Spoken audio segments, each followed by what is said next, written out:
Hey friends, welcome back to my YouTube channel, Informative Chika here. And yes, nandito po ako sa aking work.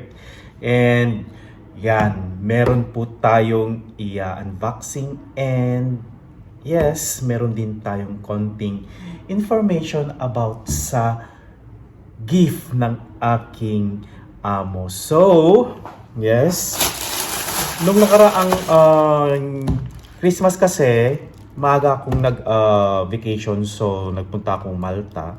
So yung amo ko, itong amo kong ito, itong boss kong ito, so ka-vibes ko naman siya. So lagi ko siyang sinasabihan na asan yung gift ko, last year hindi ka nag-gift, bla bla bla. So ngayon, nag-gift siya. So ito siya, I am happy dahil nagbigay siya ng gift, pero hindi naman ako gumagamit ng mga ganitong bagay. So happy pa rin ako kasi naalala niya ako. Kala ko nagjo-joke siya kasi sabi niya magbibigay daw siya ng gift itong year na to kasi hindi naman niya akalain na magbabakasyon ako ng maaga. So ito ang binigay niya, guys.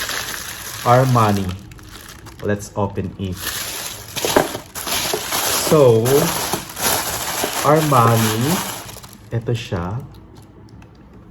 Giorgio Armani. Yan. Rest in peace dahil namatay na ang designer at may-ari ng Giorgio Armani. So, eto, nagbigay siya ng bracelet na leather. Tapos, merong siyang tatak na sana makita. Kita ba? Baliktad. Kita ba? Yan. Giorgio Armani. So, ang topic natin ngayon ay si Giorgio Armani. So, siya, a little bit of information kay Giorgio Armani. So, topic natin si Giorgio Armani. Ang sikat na fashion designer ng Armani. It is an Italian fashion powerhouse. So, si Giorgio Armani ay pinanganak noong July 11, 1934 at namatay noong September 4, 2025. Yan. Siya ay isang Italian fashion designer and founder of the Armani luxury fashion house, widely regarded as among the most influential designers in the contemporary fashion. So, yes, isa siya sa mga powerhouse sa industriya ng fashion. So, Armani initially gained recognition for this work with fashion house Cerotti 1881 before founding his own label in 1975. He became known for minimalist, deconstructive silhouettes. Yan.